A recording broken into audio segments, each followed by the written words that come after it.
Good afternoon, everybody. Let me be clear. President Trump and his entire administration stand fully behind the heroic men and women of ICE and will always uphold law and order in the United States of America. The deadly incident that took place in Minnesota yesterday occurred as a result of a larger, sinister, left-wing movement that has spread across our country, where our brave men and women of federal law enforcement are under organized attack. Right now, Immigration and Customs Enforcement officers are facing a 1,200% increase in assaults, a 3,200% increase in vehicle rammings, and an 8,000% increase in death threats. ICE agents are faithfully enforcing federal law to protect the safety of the American people by removing criminal illegal aliens from our country, which is exactly what nearly 80 million Americans elected President Trump and Vice President J.D. Vance to do. Radicals in the Democrat Party are furious over this. They don't want our border secured or criminal illegal aliens being removed. As a result, Democrats are impeding immigration enforcement operations daily, creating extremely heightened and dangerous circumstances that make it nearly impossible for the men and women of law enforcement to simply do their jobs.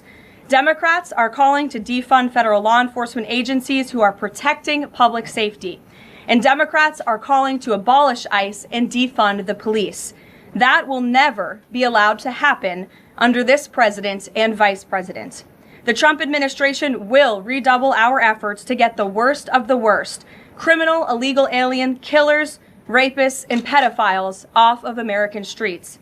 The Department of Homeland Security will continue to operate on the ground in Minnesota, not only to remove criminal illegal aliens, but also to continue conducting door-to-door investigations of the rampant fraud that has taken place in the state under the failed and corrupt leadership of Democrat Governor Tim Walz.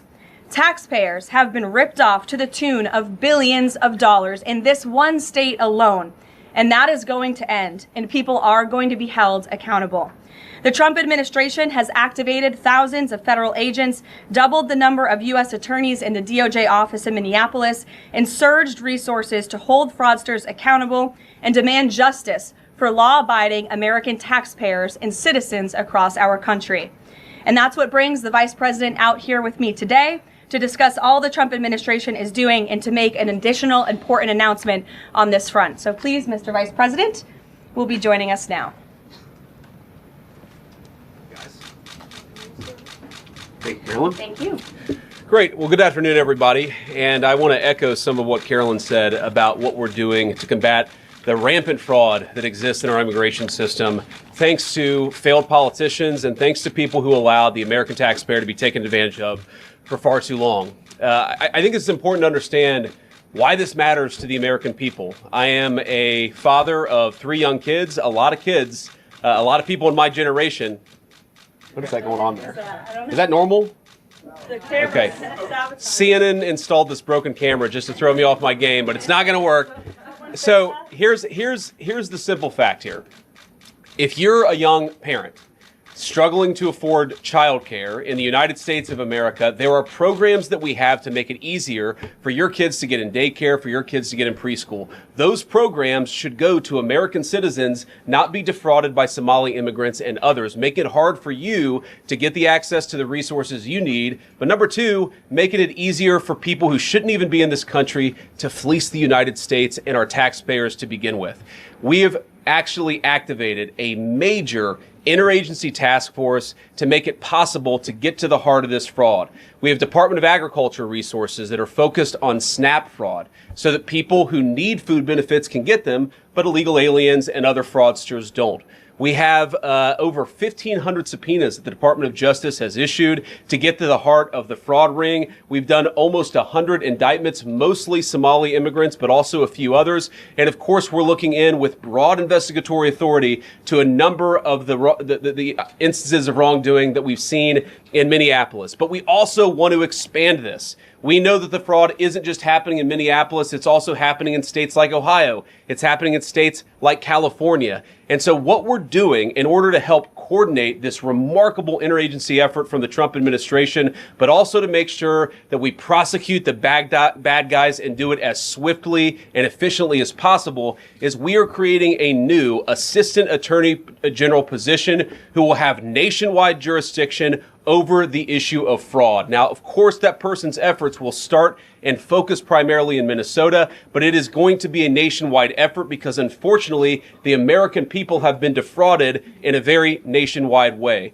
I want to thank a couple of people for their cooperation, in particular Pam Bondi, our Attorney General, first of all, for getting a lot of resources to Minneapolis to start to investigate and prosecute this fraud really at an industrial scale. We've never seen fraud like this in the history of our country. Pam has been doing a great job to get the resources there to uncover it. But importantly, creating a job like this often takes months, sometimes even longer. When we realized that we needed this Associate Attorney General position, Pam got this person up and running in about a week. We're going to make the nomination hopefully in the next few days. We'll obviously let you guys know who that is when we do it. I've talked to Senate Majority Leader John Thune, who has promised me swift confirmation for this official. But this is the person who is going to make sure that we stop defrauding the American people. And here's one final thing I'll say about this. I've heard a lot of people say that we need a special counsel to investigate fraud in the United States of America. I actually agree, and that's what this position does. It has all the benefits, all the resources, all the authority of a special counsel, but with two crucial differences. Number one, it will be run out of the White House under the supervision of me and the President of the United States. And number two, it's actually constitutionally legitimate. As you guys may know, the special counsel statute has some major constitutional questions. When we get the bad guys, we want to make sure we get them permanently and they don't have some legal technicality they can get out of, which is why we set it up as an Associate Attorney General. I'll take some questions, but I want to make just one final observation here. When I was actually walking out here, somebody sent me a photo of a CNN headline about what happened in Minneapolis. And this is the headline. I'm just going to read it.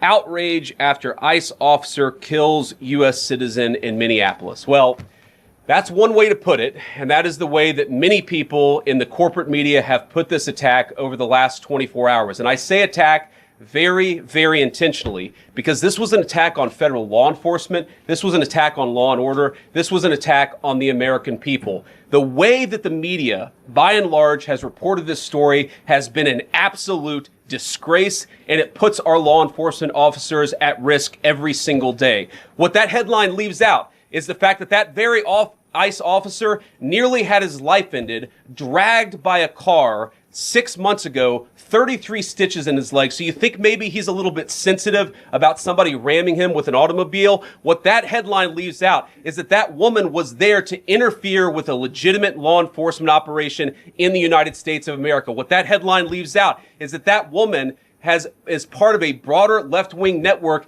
to attack, to dox, to assault, and to make it impossible for our ICE officers to do their job. If the media wants to tell the truth, they ought to tell the truth that a group of left-wing radicals have been working tirelessly, sometimes using domestic terror techniques to try to make it impossible for the President of the United States to do what the American people elected him to do, which is enforce our immigration laws. The President stands with ICE. I stand with ICE. We stand with all of our law enforcement officers. And part of that is recognizing that you people in the media, not everybody in this room, but many people in this room have been lying about this attack. She was trying to ram this guy with her car. He shot back. He defended himself. He's already been seriously wounded in law enforcement operations before. And everybody who's been repeating the lie that this is some innocent woman who was out for a drive in Minneapolis when a law enforcement officer shot at her, you should be ashamed of yourselves. Every single one of you. Questions? Thank you, Mr. Vice President. I wanted to read a quote from Tim Walz earlier today. He said, "When things looked bleak, it was Minnesota's first that held the line for the nation on July 3rd, 1863, and I think we may be in that moment now." Can you comment on his rhetoric and Mayor Jacob Fry and whether they want to see unrest in Minneapolis? Well, that's very tough rhetoric from a guy who just quit because his fraudulent activities have been uncovered. Look, Tim Walz is a joke. His entire administration has been a joke. The idea that he's some sort of freedom fighter. He's not. He's a guy who has enabled fraud and maybe, in fact, has participated in fraud. That's what this new Assistant Attorney General position is going to find out. I don't care what Tim Walz says. I care about getting to the bottom of this fraud for the American people, and I care about enforcing the nation's immigration laws. That's what we're going to stay focused on. On a related question here, I mean, Democrats have accused ICE of murder. They've said they're targeting Americans. They've told ICE to get the F out of Minnesota. This is going to stoke the fire against ICE agents. You're talking about ICE agents right now and being concerned about them. What, if anything, is the administration going to do to make sure these folks are protected during these protests? But also, should DHS sort of revisit their procedures here? I mean, nobody wants to see an American killed. Are there changes that need to be made to make sure something like this doesn't happen again? Look, first of all, of course, nobody wants an American citizen to be killed. This is absolutely a tragedy, but it's a tragedy of the making of the far left. They have radicalized a very small segment of the population, taught them that ICE agents are engaging in wide-scale violation of people's rights. What our ICE officers are doing is deporting the millions of criminal aliens that were let in during the Biden administration. So number one, we have to say, as a matter of leadership, and I would appreciate if the Democrats would join me on this, let's be honest about the fact that we have way too many illegal aliens in this country. Our ICE officers should be supported in doing their job. You're trying to actually marshal the far left lunatic fringe to engage in doxing, to try to make it impossible for them to enforce the law, and in some cases actually to engage in acts of domestic terrorism against our law enforcement officers. When you talk about different plans, different protocols, different policies, I forget exactly how you asked the question. Here's the simple fact. What we're going to do is make it easier for the American people's administration to enforce the American people's law. And that means that Democrats have to stop rallying the mob against legitimate law enforcement operations. And that means that we are going to get tougher, and that's what this AAG position is about. We're going to get tougher at the people who are defrauding the United States by inciting violence against our law enforcement officers. That's one of the things that we're going to do. We've already started that work at the Department of Justice, but we're going to keep on doing it, and this new AAG position is going to kick that into high gear. Vice President Vance, you just suggested that this woman who was killed, Renee Good, is part of a broader left-wing network. Who do you think is behind this broader left-wing network? Well, it's one of the things we're going to have to figure out, but here's the way that I put it. When somebody throws a brick at an ICE agent, or somebody tries to run over an ICE agent, who paid for the brick? And who told protesters to show up and engage in violent activity against our law enforcement officers? You see, just with this most recent terrible incident in Minneapolis, you see friends of this woman's or other people who are eyewitnesses saying basically that she was there to engage in obstruction of a legitimate law enforcement operation. How did she get there? How did she learn about this? There's an entire network, and frankly, some of the media are participating in it, that is trying to incite violence against our law enforcement officers. It's ridiculous, it's preposterous, and part of our investigatory work is getting to the bottom of it. Who's funding it? Who's supporting it? Who's cheerleading it? And of course, if there's illegal activity related to that, we're going to get to the bottom of that and prosecute it where we can. Vice President, thank you for taking questions today. Is there a risk with you describing her as a deranged leftist, talking about very specific facts of these events, when an investigation is just beginning? Are you preempting a thorough investigation by drawing such conclusions? And have you received any information beyond the videos we've seen publicly about this individual, her specific acts, that has informed your point of view? Well, first of all, the Department of Justice is going to investigate this. The Department of Homeland Security is already investigating this. But the simple fact is, what you see is what you get in this case. You have a woman who was trying to obstruct a legitimate law enforcement operation. Nobody debates that. You have a woman who aimed her car at a law enforcement officer and pressed on the accelerator. Nobody debates that. I can believe that her death is a tragedy, while also recognizing that it's a tragedy of her own making and a tragedy of the far left who has marshaled an entire movement, a lunatic fringe, against our law enforcement officers. I think what is clearly happening here, and it's going to keep on happening unless the Democrats wake up and say, you know what? You don't have to agree with our immigration policies. You don't have to agree with what the president or the vice president believe about immigration enforcement. But why don't you take this to the ballot box? Why don't you vote? Why don't you organize? Instead, what some of them are doing is encouraging people to get violent with our law enforcement officials. It's disgraceful, and it's got to stop. Yeah. Just to follow up on that question, and again, thank you for taking questions, Mr. Vice President. There's clearly a lot of emotion in Minnesota, across the country, over this incident. You're calling Renee Good a deranged leftist. There's been heated rhetoric that we've also heard from officials.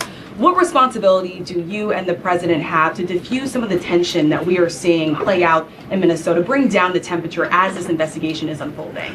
What we have a responsibility to do is to protect the people who are enforcing the law and protect the country writ large. Whether you're Democrat or Republican, you deserve to have the people's laws enforced in the United States of America. Now, again, I'm not happy that this woman lost her life. I'm not happy that this woman was there at a protest violating the law by interfering with a law enforcement action. I think that we can all recognize that the best way to turn down the temperature is to tell people to take their concerns about immigration policy to the ballot box. Stop assaulting and stop inciting violence against our law enforcement officers. That's the best way to take down the temperature. And we're not going to give in to terrorism on this. And that's exactly what's happening. People trying to antagonize, to commit acts of violence. They throw bricks at them. Sometimes they shoot at them. Sometimes they dox them. Sometimes they go to their place of residence and harass their families. This is classic terrorism. And we cannot say that when a far left fringe is inciting violence against our brave law enforcement officials, that we're no longer going to enforce the law. That's rewarding the very people who are engaged in this garbage. The actual reward that they just got is a new assistant attorney general who is going to prosecute and investigate this stuff even more aggressively than before. Yeah. Thanks for taking my question. So the head of Minnesota's investigations agency says that the U.S. Attorney's Office has essentially cut off the state investigations agency's access to the investigation. What is the precedent for that, and why shouldn't the Minnesota officials on the ground have access and evidence to work on this investigation? First of all, I wish the state officials in Minnesota would investigate why you have so many people who are using their vehicles and other means to actually interfere with a legitimate law enforcement operation. The precedent here is very simple. You have a federal law enforcement official engaging in federal law enforcement action. That's a federal issue. That guy is protected by absolute immunity. He was doing his job. The idea that Tim Walz and a bunch of radicals in Minneapolis are going to go after and make this guy's life miserable because he was doing the job that he was asked to do is preposterous. The unprecedented thing is the idea that a local official can actually prosecute a federal official with absolute immunity. I've never seen anything like that. It would get tossed out by a judge. So what I'd like Minnesota to focus on is the real issue, that they're encouraging people. Minneapolis officials are encouraging people to commit violence against ICE officials. It's ridiculous. It's got to stop. Sir, Go ahead. Mr. President, thank you. You said earlier that there's a left-wing network to attack, to dox, to assault, and make it impossible for ICE officers to do their job. You told my colleague just now that there's an investigation going on into that network. Yep. So if everything that you say is true, how does being part of that network justify being shot?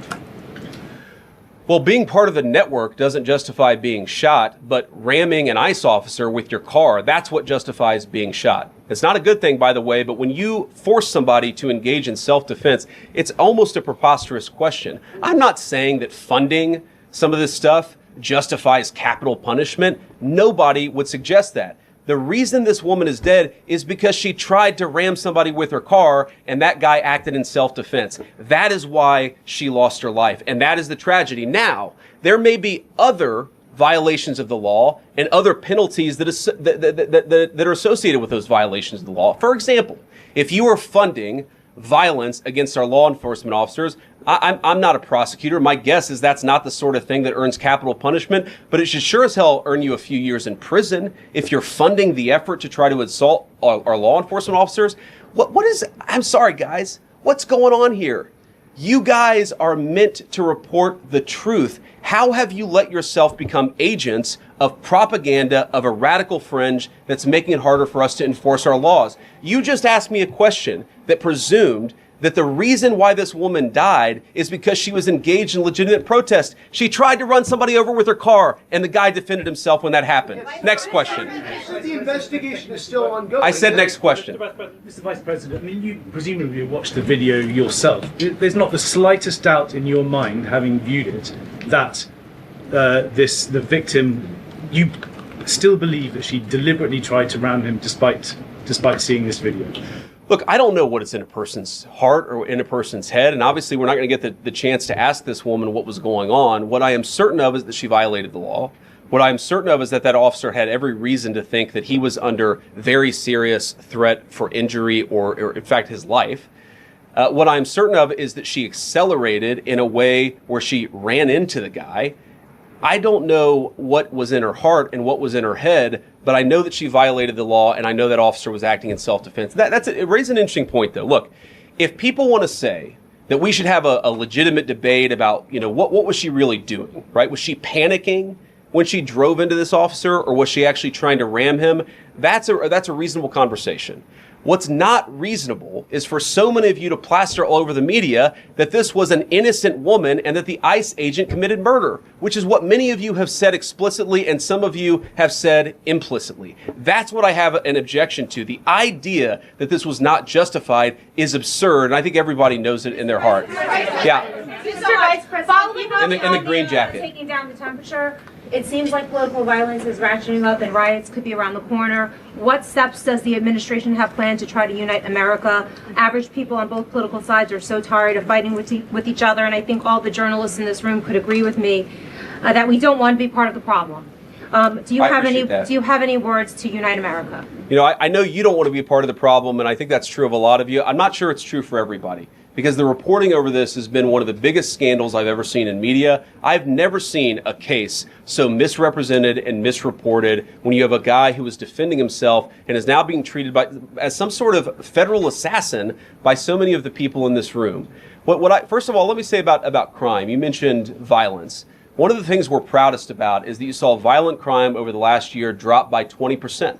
Why is that drop by 20%? Is it because we're attacking our law enforcement officers, or is it because we in the administration are empowering our law enforcement officers to enforce the law? I think that's one of the ways you take down the temperature, is you make people feel more secure and safe in their person and property. That's why we care so much about protecting our law enforcement, because it accrues to the benefit of the entire national community. I think that we can absolutely talk about the ways in which, we can lower the temperature by discussing differences in a reasonable and rational way. Again, I'm happy to talk with any congressional Democrat or any of you about our immigration policy, about why I think it's necessary, about why I think it's in the best interest of the country, about why the President of the United States was elected to actually enforce the border for the first time in at least 4 years. So here's the problem. That's not the debate so many people are having. They are actively covering for people who are committing acts of violence against federal law enforcement. It is preposterous. The way to take down the temperature is to stop it. Have your debates about policy. Attack me. Attack the President of the United States. Don't attack our law enforcement officers. They are trying to do the job the American people demanded that they do. They are not policy actors. They are enforcing the law. They should be treated with a modicum of dignity and respect. And the fact that they're not is why incidents like yesterday happened. The one final point I'll make about this is, look, there's a part of me that feels very, very sad for this woman, not just because she lost her life, but because I think she is a victim of left-wing ideology. What young mother shows up and decides they're going to throw their car in front of ICE officers who are enforcing legitimate law? You've got to be a little brainwashed to get to that point to where you're willing not just to protest, that's fine, not peacefully protest, but throw your vehicle in front of legitimate law enforcement officers and drive your car into them. To get to that point, you have to be, I think, radicalized in a very, very sad way. I certainly wish that she hadn't got there. I know there's an ICE officer right now who very much wishes he was not put in the position where he had to fire a gun to defend his own life.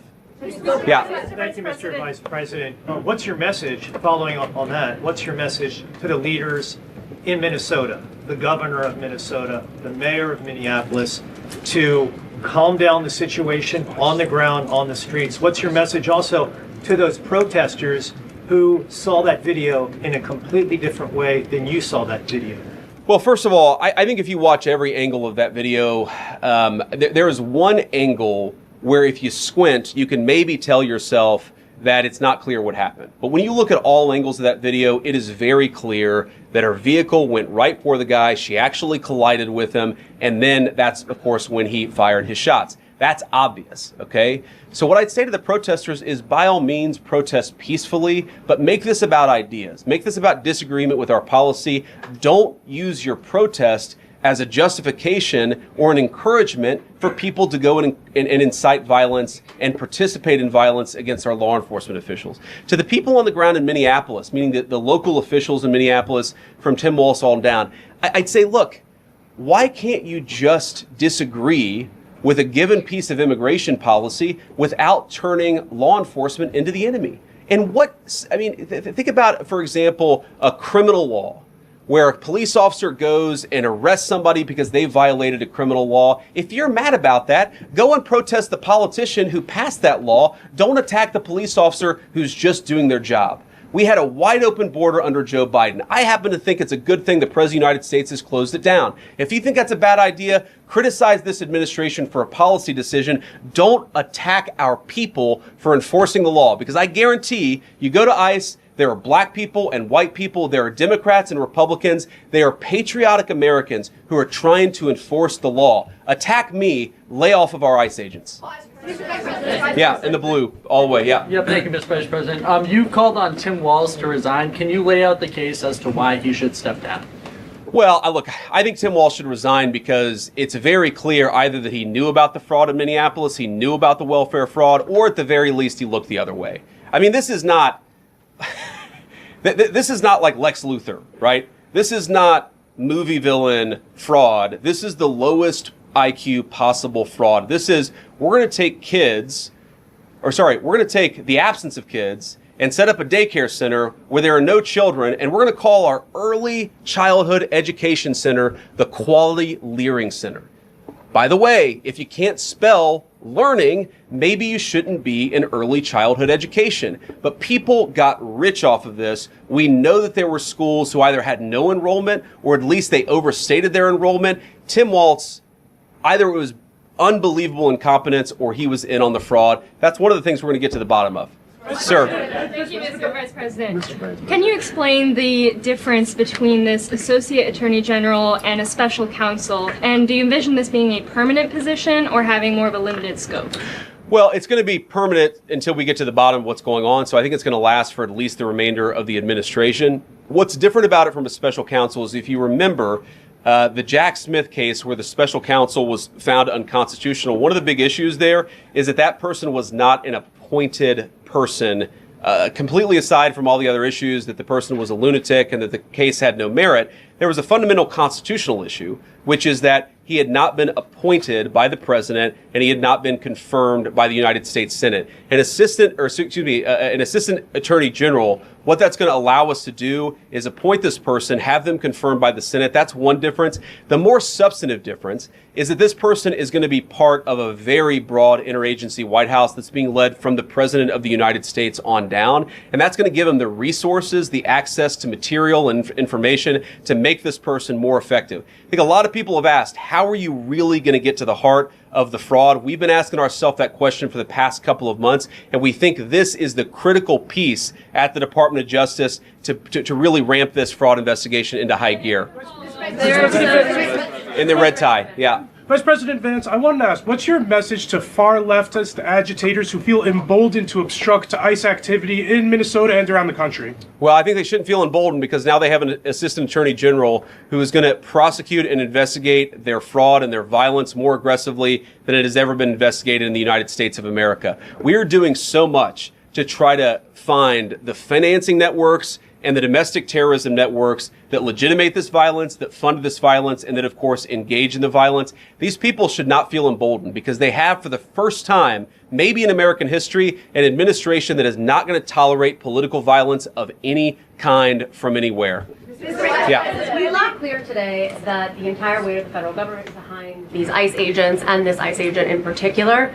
There is still a federal investigation happening on the ground. Does that mean that they are not looking into this ICE agent at all? They are just focused on the woman who was in the car? What What is the investigation if the federal government has already determined that its weight is behind this ICE investigation? So what do you mean when you say investigation? Do you mean investigation of the shooting yesterday or of the fraud that's happening in Minneapolis? Yesterday. Okay, look, DHS, as I understand it, has an investigation already ongoing. I know that other organs of our government are looking at this. So yes, there is certainly an investigation that's happening right now. But as part of the broader fraud investigation, a lot of what we're doing with the Department of Justice has already started. We've got over 1,500 subpoenas. We've got people this morning, actually. We're going door to door to actually knock on some of these fraudulent care centers, these fraudulent social services organizations to get to the bottom of what's going on there. So the investigation in some ways has already been ramping up into the anti-fraud element for at least a few weeks. What we're trying to do is supercharge it and make sure there's a designated person within the Department of Justice who completely controls that particular focus. Just to follow up on that, Mr. Vice President, on the agent, is he still on duty or has he been placed on leave, on administrative leave? And what really was the target of the operation on Wednesday? Of the ICE operation on Wednesday? Well, first of all, it was a legitimate law enforcement operation. We were going door to door to try to find criminal illegal aliens and deport them from the United States of America, because if you come to our country illegally in violation of our immigration laws, then we have the mandate, and in fact, we have the legal duty to enforce those immigration laws. Whether he's been placed on administrative leave, I don't know the answer to that question. I'd refer it to the Department of Homeland Security, and they can follow up. I will say, look, I would appreciate everybody saying a prayer for that agent. Look, in the past 6 months, he has been hit twice by a motor vehicle. One time, the first time, it led to over 30 stitches and very serious injuries to his legs. This is a guy who's actually done a very, very important job for the United States of America. He's been assaulted, he's been attacked, he's been injured because of it. He deserves a debt of gratitude, and I think the media prejudging and talking about this guy as if he's a murderer is one of the most disgraceful things I've ever seen from the American media. Yeah. Vice President, what is your specific role in the future of Venezuela? And I'm wondering, could you confirm reports that the Director of National Intelligence, Tulsi Gabbard, was kept out of the planning for the operations because of her past concerns about military involvement in Venezuela? So I've heard a couple of things. One, that I was kept out of the planning for the Venezuela operation. That's false. And another, that Tulsi was kept out of the planning for Venezuela operations. That's completely false. Look, we're all part of the same team. And one of the things that is really amazing about that operation is that we kept it very tight to the senior cabinet level officials and related officials in our government. And we kept this operation secret for a very long time. I'm very proud of that. I think it suggests that the team works very well together. Well, looking ahead, what is my role? Look, my role is going to be whatever the president asks me to do. Has he asked you to do something yet? Well, every other day, I'm chairing the meeting that we do on this among White House principals to talk about next steps to try to ensure that Venezuela is stable. And as the president has directed us to do, to ensure that the new Venezuelan government actually listens to the United States and does what the United States needs it to do under our country's best interest. So I'm going to be as involved as the president wants me to be. So far, that's been very involved. And I'll keep on doing that so long as the president asks me to do it. In the purple. Yes. Even beyond the war powers Sorry, resolution. we'll go purple and then we'll go pink or whatever that is in front. Royal purple. And then beige. All right. Okay. Are there any indications, you talked about the network, are there any indications that the lady who was shot, I know there are different reports from there, her wife said they were new to the area. Are there any indications she may have been a paid agitator, and maybe that there are others that were brought to the area? Considering everything that's going on in Minneapolis? I wouldn't say that she was paid. I don't have the evidence to say that one way or the other. What I do know is that she was violating the law. And if you just look at the eyewitness accounts, they were saying she was there to prevent the enforcement of the law. She was trying to obstruct a legitimate law enforcement operation. That much is obviously clear. The rest of it, of course, is part of the reason why we investigate this stuff. Yeah. Mr. Vice President, even beyond the war powers resolution today, Congress has bucked President Trump on issues like tariffs. Are you concerned that President Trump is losing his grip on Republicans in the Congress, and what are you going to do about it? No, I'm not concerned at all. First of all, we talked to some of the senators who were going to vote the wrong way, in my view, on this resolution today. Much of their argument was based more on a legal technicality than any disagreement in policy. If you look at the people who actually voted, every single one of them have supported the administration's plan. Second of all, as the president, I believe himself, has already said, every president, Democrat or Republican, believes the War Powers Act is fundamentally a fake and unconstitutional law. It's not going to change anything about how we conduct foreign policy over the next couple of weeks, the next couple of months, and that'll continue to be how we approach things. Go ahead. President. So we are seeing, regarding Iran, we are seeing the protests in Iran these days. The citizens are begging for help from the U.S. and Israel, naming streets in the city after President Trump. It seems there is an opportunity here that may not come again. Will the United States, sensed by the citizens of Iran, and if Israel decides to strike again the nuclear sites in Iran, is the U.S. expected to take part? Well, look, we certainly stand by anybody who's engaged in peaceful protest, anybody who's trying to exert their rights for free association and to have their voices heard. Obviously, the Iranian regime has a lot of problems. And as the President of the United States has said, the smartest thing for them to have done, it was true 2 months ago, it's true today, is for them to actually have a real negotiation with the United States about what we need to see when it comes to their nuclear program. I'll let the President speak to what we're going to do in the future, but we certainly stand with anybody across the world, including the Iranian people who are advocating for their rights. I'll take just a couple more questions. Thank you very much, Mr. Vice President. Concerning Venezuela, how would you assure the Caribbean region that they will remain a zone of peace? Because some member states in the region are concerned. Well, look, the President had a very productive phone call with the President of Colombia yesterday, and we continue to talk at all levels of government with a number of our friends in the Caribbean region. I actually think this is really good for peace in the Caribbean, because when you take away a major source of illegal cartel revenue, which is the cocaine trade, the fentanyl trade, other sources of illicit revenue, you actually remove the power of one of the main destabilizing forces in Latin America and in the Caribbean.